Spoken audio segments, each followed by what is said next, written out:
Master your money. Personal finance workshop on mutual funds on December 7th and 8th. Register now.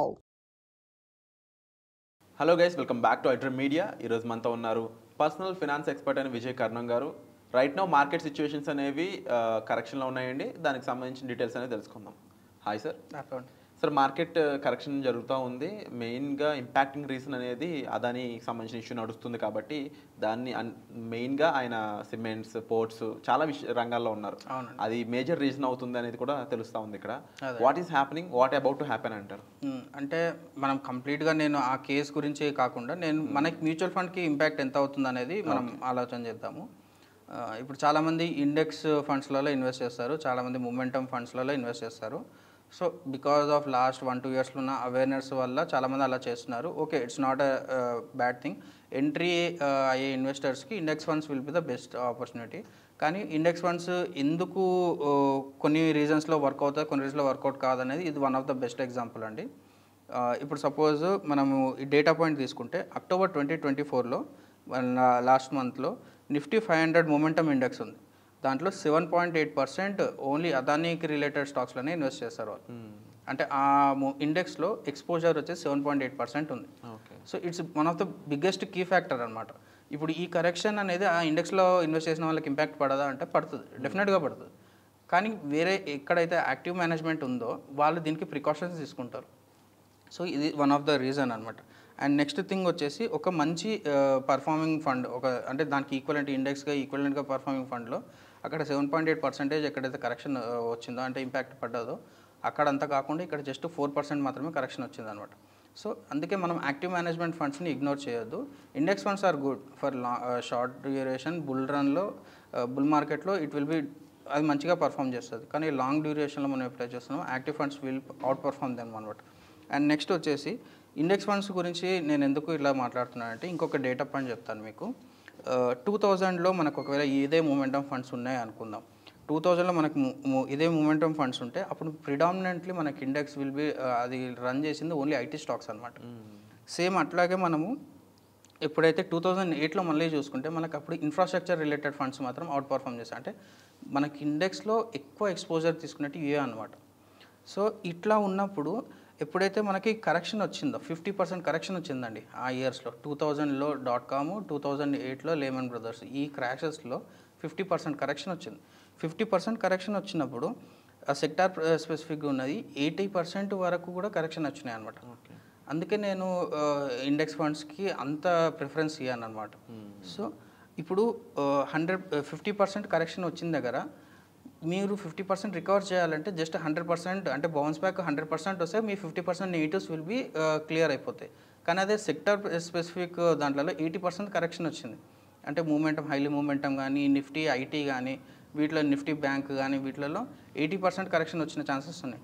80% correction వచ్చిన వాటిని bounce back కావాలంటే మీరు అప్రాక్సిమేట్గా 500% ఎక్కువ returns తీసుకోగలగాలి. 500% returns తీసుకుంటేనే మీకు అక్కడ వచ్చిన నెగిటివ్ కాస్త కాంపెన్సేట్ అవుతుంది. అందుకే ఎప్పుడైనా సరే ఇండెక్స్లలో ఇన్వెస్ట్ చేసేటప్పుడు జాగ్రత్తగా ఉండాలి. అండ్ అడ్వైజ్ తీసుకోవడం will be the best option.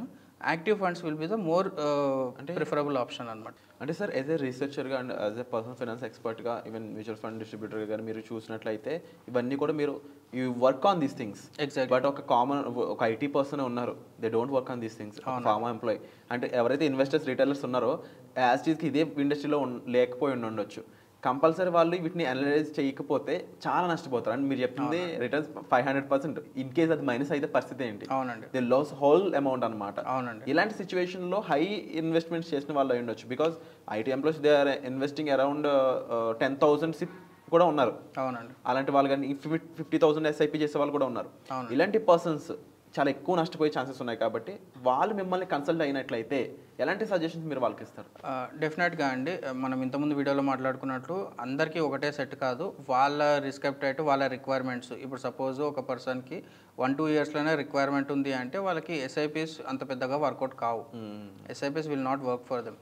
కానీ లంసమ్స్లో వాళ్ళకి వర్కౌట్ అవుతుంది. లంసమ్స్లో అది కూడా డ్యూరేషన్ ఎక్కువ ఉంది, STP తీసుకోవాలి, లేదు అంటే లంసమ్ కన్జర్వేటివ్ ఫండ్స్ తీసుకోవాల్సి వస్తుంది. Okay. So it depends on funds, depends on their requirement అంట.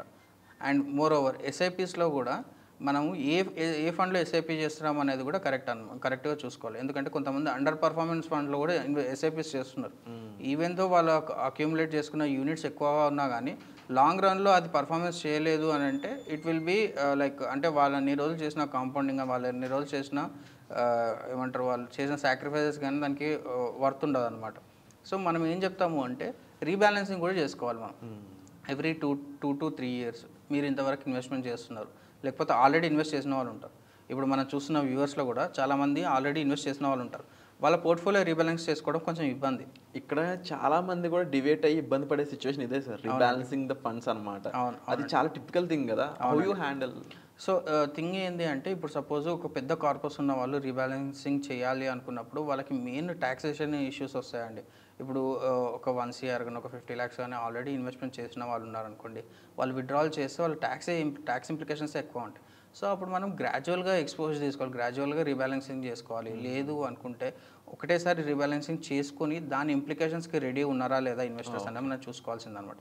అది డీటెయిల్గా మనకి 1 to 1 మనకు తెలుస్తుంది అండి. అది ర్యాండమ్గా చెప్పలేను అనమాట. ఎందుకు అంటే ఇప్పుడు ఒక పర్సన్ ఉన్నాడు, అతని లంసమ్ ఇన్వెస్ట్మెంట్ ఉంది, దాని నుంచి అతను రీబ్యాలెన్స్ చేసినా కూడా అతనికి రిక్వైర్మెంట్ ఇమీడియట్గా లేదు. ఇమీడియట్గా లేనప్పుడు అతనికి approach will be different.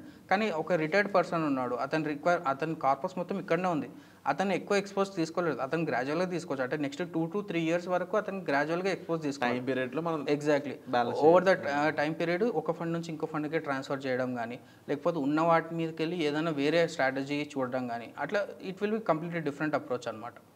And more over ఇది ఇండివిజువల్స్ డిఫరెంట్గా ఉంటుంది అంటున్నారు కదా. పర్సనల్ అపాయింట్మెంట్స్ అనేవి ఏ విధంగా ఉన్నాయి, మిమ్మల్ని అప్రోచ్ అయ్యడానికి స్కోప్ ఉందా, ఛాన్సెస్? డెఫినెట్గా అండి. మనం ఫస్ట్ అపాయింట్మెంట్స్ అంటే ఏ ఫండ్స్ ఏదైనా చూసుకొని ఫస్ట్ మనం బేసిక్స్ క్లియర్ చేసుకోవాలి. ఫస్ట్ మనం బేసిక్స్ క్లియర్ చేసుకోవాలంటే ఒకసారి వెబినార్కి అటెండ్ అయితే వాళ్ళకి బేసిక్స్ క్లియర్ అవుతాయి. వన్స్ వాళ్ళు మైండ్ సెట్ క్లియర్ అయిపోయి మ్యూచువల్ ఫండ్స్కి when they are get ready, already investment ఉన్న వాళ్ళు కూడా they should definitely get into the course. ఎందుకు అంటే ఒకసారి మనకి టెక్నికల్స్ కానీ దానికి ఉన్న బ్యాక్గ్రౌండ్ మనం తెలుసుకున్నాం అనుకోండి, మనకి 100%లో 50% డౌట్స్ అక్కడే క్లియర్ అయిపోతాయి. అప్పుడు తర్వాత మనం అడ్వైస్ ఇచ్చామనుకోండి it will be perfect fit అనమాట వాళ్ళకి. సో లాంగ్ రన్లో వాళ్ళకి వేరే ఎక్కడ రిక్వైర్మెంట్ అవసరం. ఫర్ సపోజ్ ఒక చిన్న ఎగ్జాంపుల్ చెప్తానండి. ప్రైజ్ కోర్స్ వెబినార్ అనేది పక్కకు పెట్టేస్తే ఇప్పుడు ఒక చిన్న మిస్టేక్ చేశాడు, ఒక 1 lakh ఇన్వెస్ట్మెంట్ అనేది ఒక చిన్న మిస్టేక్ చేశాడు. ఆ మిస్టేక్ మీద అతను ఒక 5,000 లాస్ బుక్ చేసుకున్నాడు అనుకున్నాం, 5,000 లాస్లో నెగిటివ్ తీసుకున్నాడు. కానీ అదే మనకు ఇతను టెక్నికల్గా కానీ కొంచెం నాలెడ్జ్ తీసుకొని తర్వాత ఇన్వెస్ట్మెంట్ చేస్తాడు అనుకోండి, అక్కడ నెగిటివ్ బదులు ఒక 5,000 10,000 ప్రాఫిట్ తీసుకునే ఛాన్సెస్ ఉంటాయి. సో ఇది కూడా ఒక ఇన్వెస్ట్మెంట్ లాగా ట్రీట్ చేయండి. ఈ వెబినార్ కూడా ఒక ఇన్వెస్ట్మెంట్ లాగా ట్రీట్ చేయండి. సో డెఫినెట్గా లాంగ్ రన్లో you will get more benefit out of it అనమాట. So wonderful sir. ముఖ్యంగా సార్ చెప్పిన మెయిన్ పాయింట్ ఏంటి అనేది అయితే, మీరు ఏ విషయాలు తెలియకుండా జస్ట్ ఒక ఫ్లోలో ఇన్వెస్ట్ చేసి నష్టపోవడం కంటే కూడా మీరు నష్టపోబోయే అమౌంట్ని క్యాలిక్యులేట్ చేసుకుంటే ఆ అమౌంట్ మీరు రిస్క్ మేనేజ్మెంట్ ద్వారా తగ్గించుకోవడం, లేదంటే ఇండిఫరెంట్గా మీరు దాని నుంచి డబల్ మల్టిప్లై చేసుకుని మీరు ఎర్నింగ్స్ చేసుకోవడం అయినా మీరు చేయాలి అన్నట్లయితే ముందు సబ్జెక్ట్ మీద నాలెడ్జ్ ఉండాలి. ఆ నాలెడ్జ్ గెయిన్ చేయడానికి ఈ వెబినార్ అనేది మీకు 100% యూజ్ అవుతుందండి. అండ్ మీరు ఏదైతే తెలియకుండా అక్కడ అమౌంట్ పెట్టి నష్టపోయే అమౌంట్ ఏదైతే ఉందో దాన్ని మీరు ఇక్కడ ఇన్వెస్ట్మెంట్గా ఈ వెబినార్కి పెట్టినట్లయితే మీరు నేర్చుకునే ఈ నాలెడ్జ్ అనేది మీకు ఎన్నో రేట్లు అక్కడ హెల్ప్ చేస్తుంది. అండ్ మరీ ముఖ్యంగా బేసిక్ ఇన్ఫర్మేషన్ దగ్గర నుంచి మొదలుపెట్టి మీ పర్సనల్ ఫైనాన్స్ని మీరు ఓన్గా మేనేజ్ చేసుకోగలిగే రేంజ్ వరకు వెళ్ళే స్కోప్ అనేది సబ్జెక్ట్లో ఉంది. అండ్ స్టాక్ మార్కెట్ ఈజ్ ఒక వ్యాస్ట్ సబ్జెక్ట్. దీంట్లో ఒక రైట్ ప్రొఫెషనల్ యొక్క హెల్ప్ మీకు ఉందన్నట్లయితే తప్పకుండా మీరు రైట్ ఇన్వెస్ట్మెంట్స్ చేసి రైట్ రిటర్న్స్ చూసేదానికి చాలా స్కోప్ అనేది ఉంటుంది. ఒక మంచి ROI అయి ఉండొచ్చు, లేకపోతే మీ ఫండ్స్ను మంచి పర్ఫార్మెన్స్ ఇచ్చే ఫండ్స్ని చూస్ చేసుకోవడం అయి ఉండొచ్చు. ఇలా ఎన్నో విషయాలు ఈ వర్క్షాప్లో మీకోసం డిజైన్ చేయడం జరిగింది విజయ్ కర్ణం గారి చేత. సో ఇలాంటి వర్క్షాప్లో మీరు పార్టిసిపేట్ చేయాలనుకున్నట్లయితే డిస్ప్లే అవుతున్న నెంబర్స్ కాల్ చేసి ఇమీడియట్గా మీరు వర్క్షాప్కి ఎన్రోల్ చేసుకోవచ్చు. Thank you so much sir. Thank you అండి.